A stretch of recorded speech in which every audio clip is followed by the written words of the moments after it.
Bonjour, moi c'est Paul Fournier, un des premiers organisateurs avec Steve et d'autres des premières sessions du Rise Up, plus spécialisé dans l'approche des peuples autochtones, les natifs en général du Middle West américain, donc les peuples, ce qu'on appelle les peuples amérindiens, qui ceci pratiquent aussi la masse critique, c'est-à-dire un ensemble de personnes qui va se regrouper dans des lieux dédiés, en l'occurrence ce sont des loges de sudation, et qui vont ensemble prier pour toutes sortes de choses, pour que ce soit le bien-être de la communauté, le bien-être du monde, et puis le bien-être de tous les règnes, pour dire que effectivement ces pratiques rituelles, cultuelles se font chez eux depuis la nuit des temps.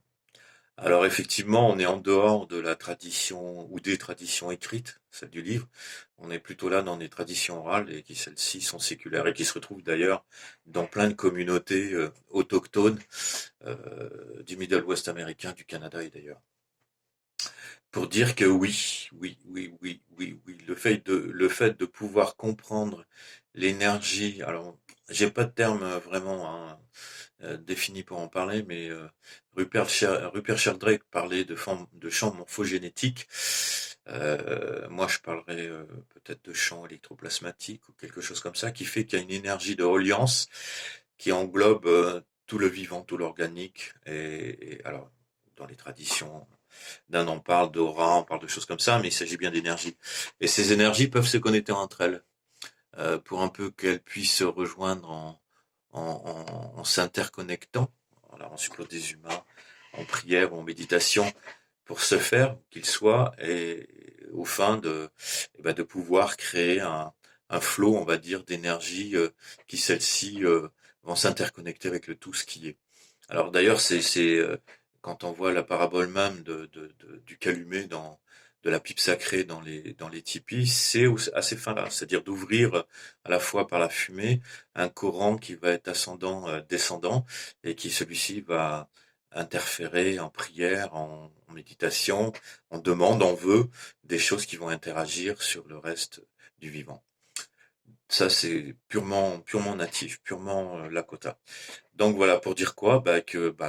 Une initiative comme celle qu'il est en train de se jouer depuis le solstice sur l'île d'Ibiza, avec autant de personnes et peut-être plus encore, bah oui, je pense que c'est quelque chose qui peut effectivement changer plein de choses, en tout cas dans ce qu'on appelle les échelles temporelles du temps, quoi, hein. Voilà, et interférer dans le tout, ce qui est, au même titre que la Lune influe sur la mer et ses mouvements, au même titre que le Soleil influe sur plein de choses du vivant aussi. Bah là, c'est du même ordre. Sauf qu'on est un peu pauvre, en tout cas en termes d'approche occidentale, en termes de compréhension, et on n'ose pas. Et pourtant, c'est ce qu'on devrait faire, puisque c'est quelque chose qui aujourd'hui est séculaire. Donc j'encourage effectivement beaucoup de gens à se réunir autour de ces prières dans cette période du solstice. Les natifs disent aussi qu'après le jour même du solstice soit le moment où les croisements d'énergie se font. 4 jours après, ils sont encore efficients. Donc du coup, bah voilà, je vous préconise vous aussi d'user de cette méditation mondiale pour pourquoi pas interagir avec les différentes sources d'énergie qui se trouvent à comment dire, à inonder le cosmos. Voilà.